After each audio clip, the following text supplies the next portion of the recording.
11ویں صدی آئی اور پورا منظر ہی بدل گیا۔ مرکزی ایشیا سے سیلجوک ٹرکس اناٹولیا میں داخل ہوئے۔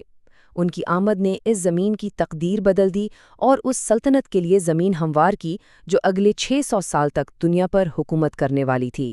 ٹرکی، یہ نام سنتے ہی ذہن میں کیا آتا ہے؟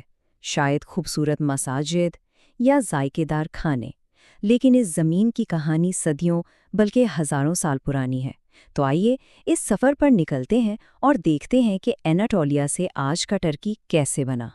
تو شروعات ہوتی ہے ایک نام سے، اناٹولیا۔ یہ صرف ایک قدیم نام نہیں ہے، بلکہ یہ وہ زمین ہے جسے تہذیبوں کا گہوارہ یعنی کریڈل آف سویلائزیشنز کہا جاتا ہے۔ سوچو، یہاں دنیا کی کچھ سب سے بڑی سلطنتیں پیدا ہوئیں اور یہی دفن ہو گئیں۔ تو چلیے سیدھا چلتے ہیں اس کہانی کے پہلے حصے کی طرف، ٹرکی کی قدیم تاریخ میں۔ یہ دیکھیے، یہ ہے ہمارا روڈ میپ۔ ہم شروع کریں گے داستانی شہر ٹروئس سے، پھر رومن اور بائزنٹائن سلطنتوں سے گزریں گے، اس کے بعد آٹومن دور کی شان و شوکت دیکھیں گے، اور آخر میں آج کے جدید ٹرکی تک پہنچیں گے۔ تو سب سے پہلے بات کرتے ہیں اس دور کی جب اس زمین پر داستانی شہروں اور بڑی بڑی سلطنتوں نے اپنی پہچان بنائی۔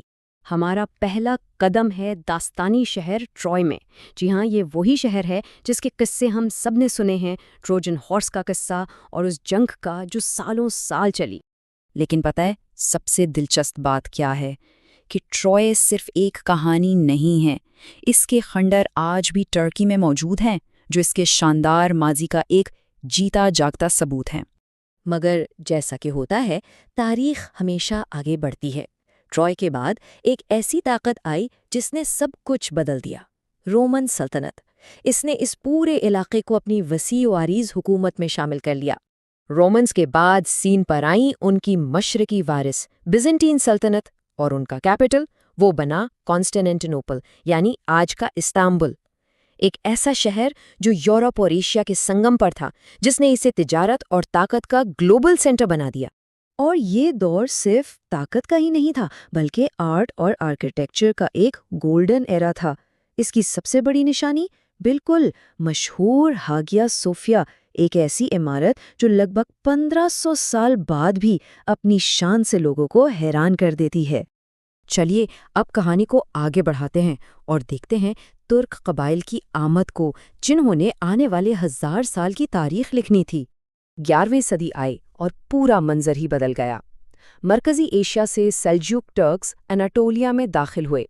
ان کی آمد نے اس زمین کی تقدیر بدل دی اور اس سلطنت کے لیے زمین ہموار کی جو اگلے 600 سال تک دنیا پر حکومت کرنے والی تھی۔ اور پھر 13ویں صدی سے ایک نئے نام کا آغاز ہوا، اوٹومن سلطنت، جس نے آہستہ آہستہ اپنی طاقت جمع کی اور پھر دیکھتے ہی دیکھتے ایک گلوبل سپر پاور بن گئی۔ تو ان کی سلطنت کتنی بڑی تھی، اس نمبر سے اندازہ لگائیں، 3۔ اس کا مطلب ہے 3 بر اعظم، ایشیا، یورپ اور افریقہ۔ سوچئے کتنی وسیع حکومت تھی یہ۔ اور اب آتے ہیں کہانی کے ایک بہت ہی اہم موڑ پر، وہ موڑ جہاں صدیوں پرانی سلطنت کا خاتمہ ہوا اور ایک نئے ملک نے جنم لیا۔ تو ایک طرف تھی صدیوں پرانی آٹومن سلطنت، اور دوسری طرف اس کے انجام کے بعد 1923 میں قائم ہوئی ایک بالکل نئی، ماڈرن اور سیکولر ریاست، جمہوریہ ترکی۔ ہر نئی قوم کے پیچھے ایک ویژن ہوتا ہے، اور ایک ویژن والا لیڈر۔ جدید ترکی کے لیے وہ شخصیت تھے مصطفیٰ کمال اتاترک، جنہیں ترکوں کا باپ یعنی اتاترک بھی کہتے ہیں۔ پہلی جنگ عظیم کی تباہی کے بعد ان کا ویژن ایک نیا، ماڈرن اور سیکولر ملک بنانا تھا۔ تو چلیے اس سفر کو پہنچاتے ہیں اس کے انجام تک، یعنی آج کے دور تک، اور دیکھتے ہیں کہ یہ ساری تاریخ مل کر آج کے ٹرکی کو کیسے بناتی ہے۔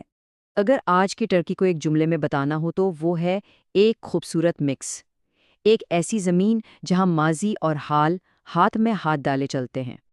تو اس خوبصورت مکس میں آخر ہے کیا؟